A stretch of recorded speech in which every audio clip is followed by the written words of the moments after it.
سلام برلین پارتی، خوش اومدید. این دوتا پسر رو چیز خورشون کردن. فرهاد از بابای دختر بالا رفته. رامین وسط خونه دستی میکشه زنگ زدن امداد بیاد جمعش کنه. به بچه هاتون یاد بدید چیزی از دست کسی نگیرن. اینجا هر چی دیدی و شنیدی شتر دیدی ندیدی. خدافظ. رامین نگاه دختر چتریاش دارو لبش آمده داشت. روانی احساسو به همون باباشه. که بشه خانم به ما پا بده، انقدر خوشگله که خدا بگه.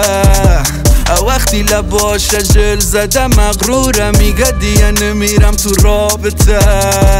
خانم جدیدن کردن لولش عوض، منم که پسر تاقصا قلقش بلد.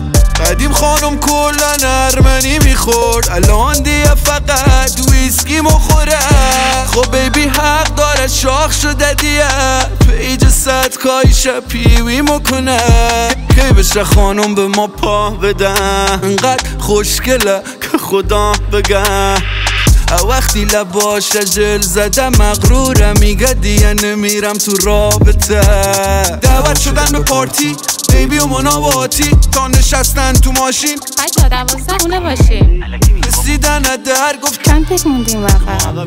گفتم کاریت بکنم اش کنی فقط. تو رفیقم نشست نخورده هست وسط، دوست دخترش بفهمه اینجاست میکنه پوست کلش. چقدر قشنگ یه لحظه. بابا ورد مانکو جان بچت، ازت خواستم یه فندک بهم چسبیده اینو خرچنگ. میاد صدا اتاق بغلی، اوور یکی تگری، یکیشان داره داد میزنه میگه بذار امیری و تجنگی. بد نشو با من نری با من، با دلم را بیا چشای تو خودم.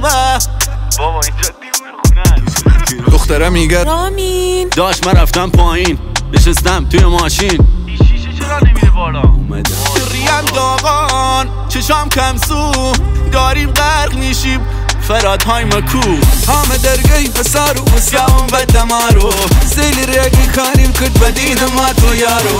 و تو خواهن لی برا و دما کف مخوارو، اگر کف مخوارو کف مباول شارو. جابا ماری خسرم مزم بدرن بدارو، دنیا رو کن پی بدم پیم خوش نمارو. به دختره میگم کلاش بگیرم، بهم دنده میدی برات بمیرم. درسته پسر بدیم ولی پیش تو باشم خلاف نمیرم. رامین دختره گنگش بره، داشت وقتش لغزش کنه. انقدر دختره گردی آدم دوست داره به پیچه و حبسش کنه. که بشه خانم به ما پا بدن، انقدر خوشگله که خدا بگه. وقتی لباش جل زده مغروره، میگه دیگه نمیرم تو رابطه. داره سر گیج میره رو بیت مبیته، نمیدانم کی میایم پای، خدا کنه نمیرم. سویچ سفینه رو گم کردم، تو خدا نگاه ببینم. حالمان خوب بود الانم خوبیم. فراد یعنی همش خواب بود. صد بار توبه کردم افتاد